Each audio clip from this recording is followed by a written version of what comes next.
3 days after I left for college, I should have been celebrating my newfound independence. Instead, I was sitting in my dorm room, staring at a text from my neighbor back home.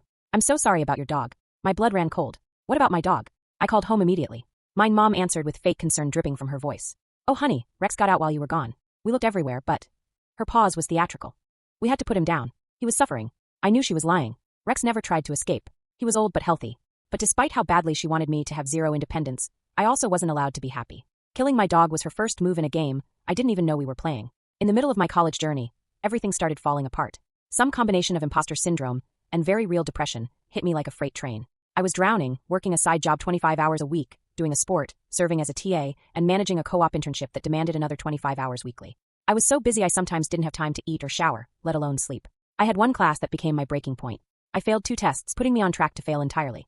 To preserve my GPA and keep my scholarship, I made the painful decision to drop the class. I'd retake it over the summer at a community college back home, which meant dipping into my emergency fund, but whatever. I needed to survive. Desperate for some relief, I took a few days off work and went home for a long weekend, just trying to decompress. My dad caught me in the kitchen, saw I was frazzled, and asked what was wrong. I explained my situation about dropping the class. He asked thoughtful follow-up questions, made sure I was still on track to graduate, even offered to pay me so I could quit my side job. Then he left for his poker game. Everything seemed normal. Supportive even. Then my mom came home from work. We got to talking, and she found out about me dropping the class. That's when she lost her fucking mind. She screamed at me for hours and hours, until I was curled into a ball against the kitchen island, sobbing uncontrollably. Her words cut deeper than any physical blow ever could. "I don't love you," she hissed, her face twisted with rage. "I love your brother more. I wish you'd never been born." But the piece de resistance, the words that would echo in my head for years.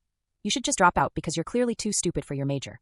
If you had studied harder and were smarter, you never would have had to drop the class." I laid there on that cold kitchen floor, my world crumbling around me. This was the woman who was supposed to love me unconditionally. Instead, she was systematically destroying what little confidence I had left. Every insecurity I'd ever had about my intelligence, my worth, my place in the world, she weaponized all of it. The sound of my dad's car in the driveway broke the spell. She immediately stopped yelling and stomped upstairs to bed, leaving me broken on the floor. My dad helped me up, grabbed a drink, and went to his office without a word. He'd heard enough to know what happened, but he chose silence. I wiped my face, took a deep breath, and walked out of that house into the pitch-black night. I got in my car and drove the 7 hours back to school on no sleep and no food, my hands shaking on the steering wheel.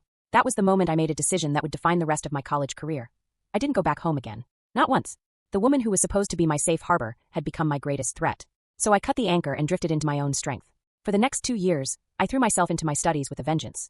Every late night in the library, every difficult exam, every moment of doubt, I channeled that kitchen floor humiliation into fuel. My grades improved dramatically. I made Dean's List.